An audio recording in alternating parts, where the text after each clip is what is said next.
भारत और कनाडा के संबंध अपने सबसे खराब दौर से गुजर रहे हैं। दोनों देश एक दूसरे पर वार पलटवार कर रहे हैं। इस बीच डोनाल्ड ट्रंप ने दूसरी बार अमेरिकी राष्ट्रपति का चुनाव जीत लिया है। उन्होंने अपनी किताब में जस्टिन ट्रूडो को फिदेल कास्त्रो की नाजायज औलाद बताया था। नमस्कार, मैं हूं प्रवीण और आप देख रहे हैं वन इंडिया हिंदी। भारत और कनाडा के रिश्ते इस समय कैसे हैं, किसी को बताने की जरूरत नहीं है। खालिस्तानी आतंकवादी हरदीप सिंह निंजर की हत्या मामले को लेकर दोनों देशों के बीच खटास पैदा हो गई है और कूटनीतिक विवाद गहरा गया है। यहां तक कि दोनों देशों ने अपने राजदूतों को वापस बुला लिया। इस बीच कनाडा में मंदिर पर हुए हमले की खबर सामने आई, जिसने दोनों देशों के बीच खटास और भी बढ़ गई। हालांकि इस घटना पर पीएम मोदी ने साफ कर दिया कि इस तरह की हरकत बर्दाश्त नहीं की जाएगी। वहीं भारत और कनाडा के विवाद में अमेरिका भी कूद पड़ा। उस समय के तत्कालीन अमेरिकी राष्ट्रपति जो बाइडेन के प्रशासन का कहना था कि भारत सरकार कनाडा की धरती पर खालिस्तानी समर्थकों की हत्या के मामले में सहयोग नहीं कर रही है।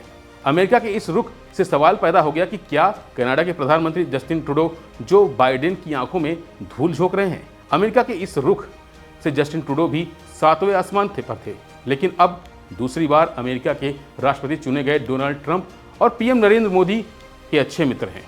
साथ ही डोनाल्ड ट्रंप की कनाडाई पीएम ट्रूडो को लेकर राय बिल्कुल अलग है, क्योंकि इससे पहले ट्रंप जस्टिन ट्रूडो को फिदेल कास्त्रो की नाजायज औलाद बता चुके हैं, जिसकी चर्चा पिछले कई सालों तक होती रही है। वैसे जस्टिन ट्रूडो के बारे में यह अफवाह है कि वह क्यूबा के पूर्व नेता फिदेल कास्त्रो के बेटे हैं। हालांकि इसे कई बार खारिज किया जा चुका है।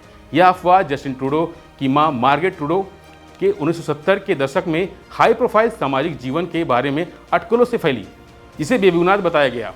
दावा किया गया कि उनका कास्त्रो के साथ संबंध था और हाल ही में डोनाल्ड ट्रंप ने अपनी किताब सेव अमेरिका में इस अफवाह को और हवा दे दी। उन्होंने बिना किसी सबूत के यह कह दिया कि कई लोग कहते हैं कि जस्टिन ट्रूडो कास्त्रो के बेटे हैं। ट्रंप की टिप्पणियों की कनाडा के प्रमुख व्यक्तियों ने निंदा की। इन लोगों में पूर्व सांसद लॉयड एक्सवर्दी और एलन रॉक भी शामिल हैं। उन्होंने ट्रंप से अपनी किताब के इस बयान को हटाने की मांग की थी। साथ ही इसके लिए ट्रंप की आलोचना भी हुई कि वो गलत जानकारी फैला रहे हैं, जो कनाडा के राजनीतिक परिदृश्य को नुकसान पहुंचा सकती है। फिलहाल अमेरिका में सत्ता बदल चुकी है। डोनाल्ड ट्रंप दूसरी बार अमेरिका के राष्ट्रपति चुने गए हैं, लिहाजा अब देखना होगा कि इस मामले में उनकी राय क्या है। फिलहाल के लिए बस इतना ही। बाकी अपडेट के लिए बने रहिए वन इंडिया हिंदी के साथ।